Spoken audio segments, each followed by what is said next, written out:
Assalamualaikum warahmatullahi wabarakatuh. Saya Sheila Marta Febriola, NIM 26114190007, Prodi Sastra Jawa 2019, Universitas Negeri Semarang. Di video ini, saya akan menjawab pertanyaan MIT tes PAI dari Bapak Zaim El Mubarak.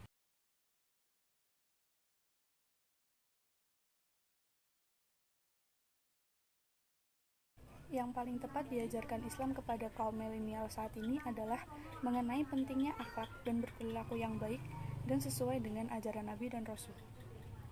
Karena akhlak dan perilaku kaum milenial saat ini mulai sedikit menyimpang dengan syariat Islam yang ada.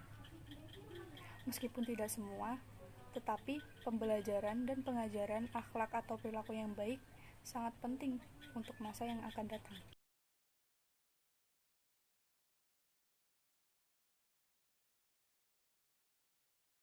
Seorang hamba dikatakan mempraktekkan aspek perilaku dan akhlak dengan membaca, memahami isi kandungan, serta mengamalkan dalam kehidupan sehari-hari apa saja ajaran-ajaran yang ada dalam Al-Quran.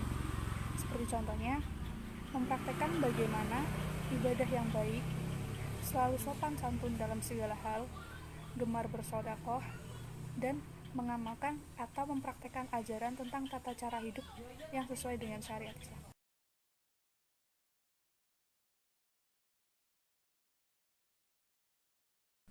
Makna khalifah dalam surat Al-Baqarah ayat 30 adalah Allah telah menunjuk manusia sebagai penggantinya untuk mengelola tatanan bumi dan sekaligus untuk memakmurkannya.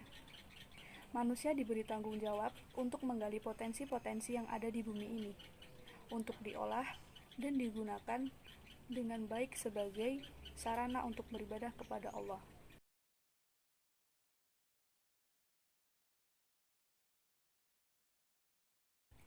Ijtihad berasal dari bahasa Arab jahada yang artinya mengerahkan kemampuan. Kata tersebut kemudian berkembang menjadi bahasa hukum Islam yang menunjuk pada upaya maksimal dalam rangka memperoleh ketetapan hukum berdasarkan sumber-sumber ajaran Islam Al-Quran dan Sunnah. Dengan demikian, ijtihad lebih merupakan sebuah metode pengambilan ketetapan hukum mengenai masalah-masalah tertentu yang berkembang di dalam masyarakat, yang dilakukan dengan mengacu pada Al-Quran dan Sunnah.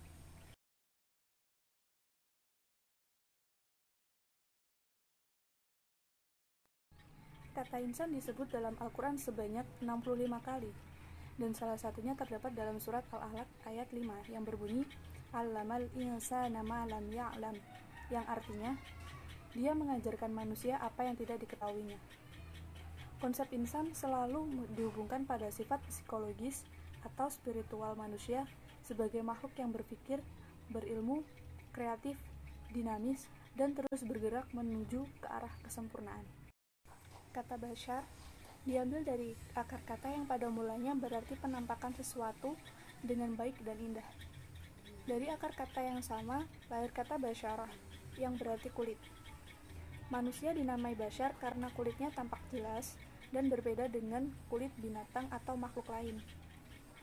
Kata ini untuk menunjuk manusia dari sudut lahiriahnya, serta persamaannya dengan manusia seluruhnya.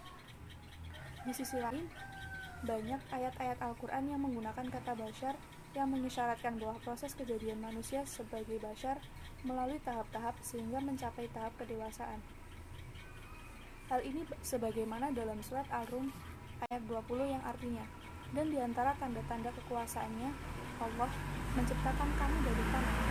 Kemudian ketika kamu menjadi bashar, kamu bertebaran.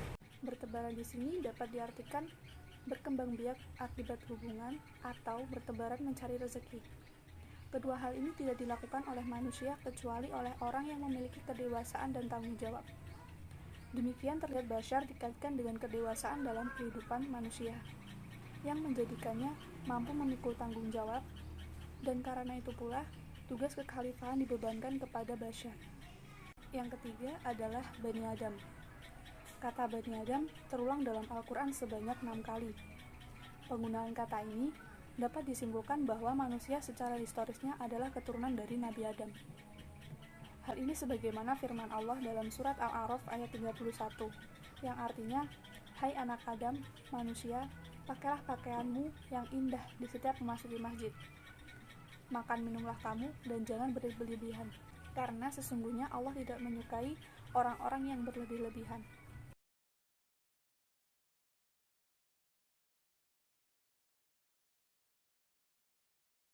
Menjawab salam hukumnya wajib.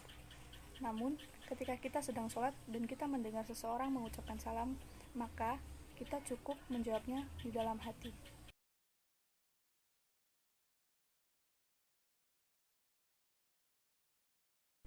Mazhab Syafi'iyah. Dasar mazhab ini berupa Al-Quran, Sunnah, Ijma', dan Qiyas. Imam Syafi'i yang membawa mazhab ini tidak mengambil dari perkataan para sahabat karena dianggap sebagai ijtihad yang bisa saja salah.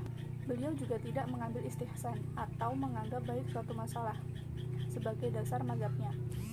Menolak maslahah, mursalah, dan perbuatan penduduk Madinah. Imam Syafi'i mengatakan, barang siapa yang melakukan istihsan, maka ia telah menciptakan syariat. Penduduk Baghdad mengatakan, Imam Syafi'i adalah nasyirus sunnah atau pembela sunnah. Untuk mazhab Malikiyah, mazhab ini ditegakkan di atas doktrin untuk merujuk dalam segala sesuatunya kepada hadis Rasulullah SAW dan praktek penduduk Madinah. Imam Malik membangun mazhabnya dengan 20 dasar, yaitu Al-Quran, As-Sunnah dengan 5 rincian dari masing-masing Al-Quran dan As-Sunnah, tekstualitas, pemahaman zahir, lafaz umum, mafhum, mukhalafah, mafhum muwafaqah, tanbih alal illah.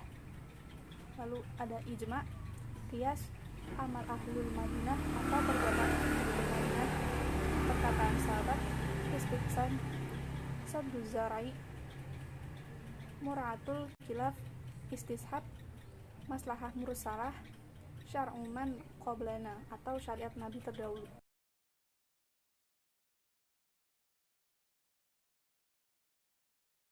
Allah Subhanahu wa Ta'ala menciptakan manusia dengan berbagai variasi warna kulit, bahasa, tabiat, dan bentuk tubuh. Dalam keragaman inilah terdapat keindahan dan kesempurnaan. Dengan kata lain, perbedaan merupakan fitrah dan kehendak Allah Subhanahu wa Ta'ala, seperti pada firman-Nya dalam surat Al-Maidah ayat 48 yang artinya, kalau Allah menghendaki, niscaya kamu dijadikannya satu umat saja, tetapi Allah hendak menguji kamu terhadap karunia yang telah diberikannya kepadamu, maka berlomba-lombalah berbuat kebajikan. Seorang ulama bermazhab Syafi'i bernama Muhammad bin Abdul Rahman al-Dimashqi al-Syafi'i menegaskan bahwa perbedaan pendapat ulama merupakan rahmat bagi umat, sebab mereka telah berijtihad dengan mengerahkan sekuat tenaga guna mencari kebenaran. Ketika Rasulullah SAW masih hidup, perbedaan pendapat sangat jarang terjadi, disebabkan Rasulullah merupakan tokoh sentral, tempat rujukan segala permasalahan yang dialami oleh para sahabat. Jika para sahabat berselisih pendapat, maka segera mengembalikannya kepada Rasulullah, dan Rasul pun kemudian menjelaskan pendapat yang benar. Akan tetapi, setelah Rasulullah SAW wafat, bibit-bibit perbedaan pendapat mulai tumbuh dan berkembang. Berawal dari perbedaan pendapat tentang benar atau tidaknya berita meninggalnya Rasulullah, sampai perbedaan tentang siapakah khalifah pengganti beliau. Perbedaan pendapat ini semakin melebar pada periode tabi'in dan mencapai puncaknya pada periode Imam Mazhab. Hanya saja perbedaan tersebut tidak muncul karena mengikuti hawa nafsu atau kepentingan duniawi belaka, melainkan karena adanya beberapa sebab, yaitu perbedaan qiraat atau bacaan, tidak mengetahuinya adanya hadis Nabi, dan ragu dengan kesahihan sebuah hadis. Contoh, perbedaan pendapat dalam menentukan pemimpin.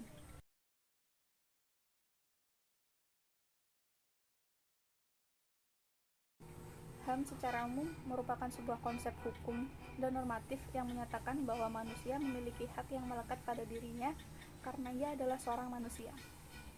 Hak asasi manusia berlaku kapanpun, dimanapun, dan kepada siapapun, sehingga sifatnya universal. Pada prinsipnya, HAM tidak dapat dicabut, juga tidak dapat dibagi-bagi. HAM saling berhubungan dan saling bergantung.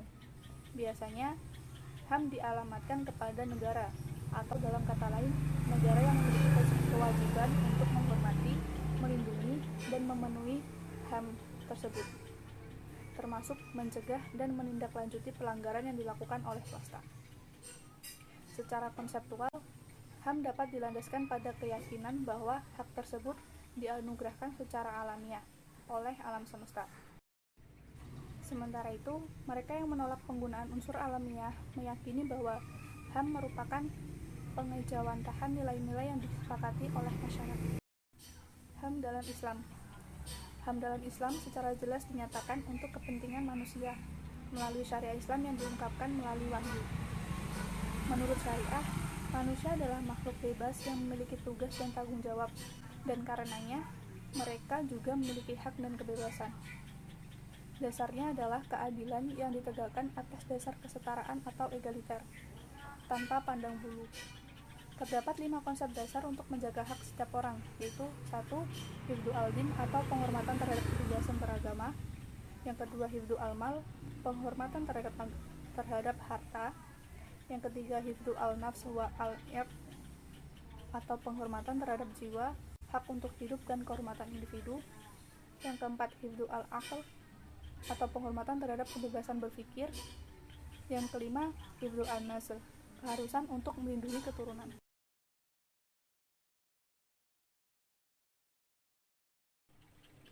Untuk pembelajaran PA Islam ini, saya cukup menyukai sistem diskusi melalui WhatsApp group. Namun, alangkah baiknya jika materi yang diberikan sedikit demi sedikit, sehingga mahasiswa dapat memahaminya secara mendetail. Sekian jawaban dari saya. Wassalamualaikum warahmatullahi wabarakatuh.